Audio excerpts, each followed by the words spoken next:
Welcome to episode 2 of Chaotic Good Creation. So today we are building something aptly titled and creatively titled Video to Blog. So the concept is, if you are a YouTuber, it would be awesome if you could auto-generate SEO-optimized blog, because you already have this content and it would drive more views to your channel if you optimized it and wrote a blog, but no one has time for that. So with Video to Blog, you are supposed to be able to authenticate your account.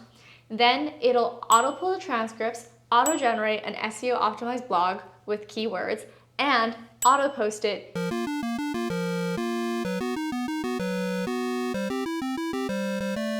The reason why we have this whole authentication scheme is so that random people don't take random people's videos, generate blogs out of them, and then call it their own work. As you imagine, AI has a lot of ethical considerations.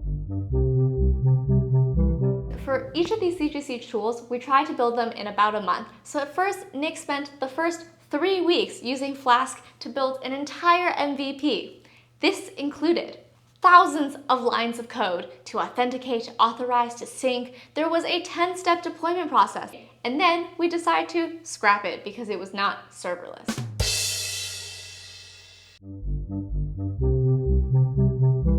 So then, in order to use a more modern paradigm, we built this on Google's cloud. So let's just say that Google has a cloud. And in this cloud, we have lots of buckets. And in each bucket, we have code for functions.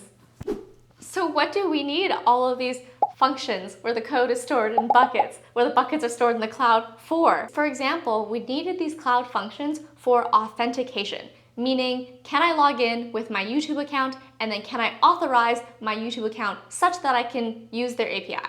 We needed these cloud functions in order to sync the videos to the database. We needed another cloud function in order to list all of the videos, and another cloud function to generate the blogs. And finally, Nick used API Gateway in order to access all of these functions. If you think of an API, imagine a thing with lots of tentacles, and then when you hit a tentacle, it returns to you information that you want. And to make this even more advanced, this was all done via Terraform, meaning that to set up all of this cloud infrastructure, we didn't have to go in and manually click a bunch of buttons. We could do it using code. So if that sounded like a lot, you'll be happy to know that all of this work got us to literally nothing, meaning there was absolutely nothing that a user could look at. In order to build the front end, we decided to use Webflow. Now, Webflow already has a lot of things out of the box, meaning that you can kind of drag and drop components without knowing how to code. But because we are trying to build, a very specific type of app, we had to build a lot of custom code. This custom code, for example, includes a header, which is different if you are authenticated or not. It includes a navigation bar, as well as a sign-in as a Google user. We had to build custom code for the video page that lists all of the videos, as well as these buttons to sync all of the YouTube videos, generate the blogs, and then click the blogs, as well as show a preview of the blogs we generated. What's really cool is that these blogs look like blogs, they're formatted, they sound very human, and they're SEO optimized, meaning that they have keywords that a lot of people search for based on the topic of the blog. Hey, just a side note, if you don't already know this, you have to be really, really nice to ChatGPT and all of your other AIs. Why? Because they were trained on humans, and you know what it's like when you are mean to a human, except that they're way smarter than you. So, yeah, I use a lot of please and thank yous in my ChatGPT prompts. I know I said at the beginning that we wanted these to auto-post to a newsletter publishing platform. Unfortunately, we did not get there within the 1-month deadline. So this is the current user flow. As a user, you sign in and then you authorize YouTube on the website's behalf. Then you press Sync YouTube and it pulls the transcripts of the videos into our database. We can then display all of your videos, at which point you can click Generate Blog.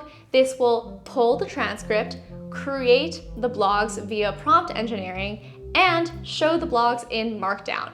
What's awesome about Markdown is that it already comes formatted, for example, with bolds and italics and points and stuff like that, so it already looks like a real blog. Then you can copy to clipboard and post it wherever you'd like. So for CGC creation number 2, I would personally rank it as a, 3 out of 10, because Not only does the UI look ugly as hell, no offense, Nick, who my loving boyfriend who made all of this, but also this app is also in beta, meaning not only do you have to go through the ugly flow, but we also have to whitelist you if you want to use it. Okay, to end this video off, a couple asks. The first of which is, if you want access to this, join our waitlist and you can sign up below. And second, if you know any creators who want to build the second part of this project with us, as in they're like, wow, I have so many ideas for how to make this better than what you guys have currently built, please let me know. We'd love to chat with them. Anyways, we have already started on our third chaotic good creation little tool, which I think you'll all find really, really cool. So if you want to see it, subscribe. And then also, as always, if you have ideas for things that you want us to build, feel free to comment them below.